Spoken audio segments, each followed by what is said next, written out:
పహల్గాం దాడికి ప్రతీకారం ఎలా తీసుకోవాలో సైన్యమే నిర్ణయిస్తుందన్నారు ప్రధాని మోదీ. భారత సైన్యంపై పూర్తి నమ్మకం ఉందన్నారు. ఆర్ఎస్ఎస్ చీఫ్ మోహన్ భగవత్ కూడా ప్రధాని మోదీతో భేటీ అయ్యారు.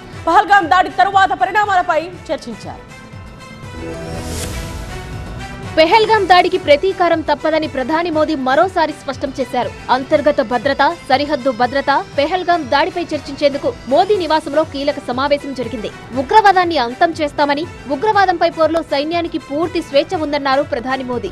భారత సైన్యంపై పూర్తి నమ్మకం ఉందన్నారు. పెహల్గాం దాడికి సైన్యం ధీటైన జవాబిస్తుందని స్పష్టం చేశారు. ఉగ్రవాదానికి ఎలాంటి జవాబు ఇవ్వాలో సైన్యమే నిర్ణయిస్తుందని, తేదీ, సమయం భారత సైన్యమే డిసైడ్ చేస్తుందన్నారు. ప్రధాని మోదీ నివాసంలో గంటన్నర సేపు కీలక భేటీ కొనసాగింది. రక్షణ శాఖ మంత్రి రాజ్నాథ్ సింగ్ ఈ సమావేశానికి హాజరయ్యారు. మీటింగ్ లో సిడిఎస్ అనిల్ చౌహాన్, ఎన్ఎస్ఏ అజిత్ దోవల్ పాల్గొన్నారు. ఈ సమావేశంలో త్రివిధ దళాధిపతులు కూడా హాజరయ్యారు. ఆర్ఎస్ఎస్ చీఫ్ మోహన్ భగవత్ కూడా ప్రధాని మోదీతో సమావేశమై పెహల్గాం దాడిపై చర్చించారు. పాక్ తో తీవ్ర ఉద్రిక్తతల సమయంలో సంఘ్ చీఫ్ మోదీతో భేటీ కావడం ప్రాధాన్యతను సంతరించుకుంది. ప్రధాని మోదీ సందేశం తర్వాత కశ్మీర్ లో సైనిక అధికారుల కీలక సమావేశం జరగబోతుంది. ప్రజలను రక్షించడం రాజధర్మమని, దేశంపై దాడికి దిగుతున్న ఉగ్రమూకలను శిక్షించాల్సిందేనని ఆర్ఎస్ఎస్ చీఫ్ మోహన్ భగవత్ ఇప్పటికే స్పష్టం చేశారు. పాకిస్తాన్ పై భారత సైన్యం ఎలాంటి చర్యలు తీసుకోబోతుందన్న విషయంపై తీవ్ర ఉత్కంఠ నెలకొంది. ఆర్మీ యాక్షన్ ప్లాన్ ఇప్పటికే సిద్ధమైనట్టు ప్రచారం జరుగుతుంది. ఏప్రిల్ 22న పెహల్గాం ఉగ్రదాడి తర్వాత దేశమంతా ప్రతీకారంతో రగిలిపోతుంది.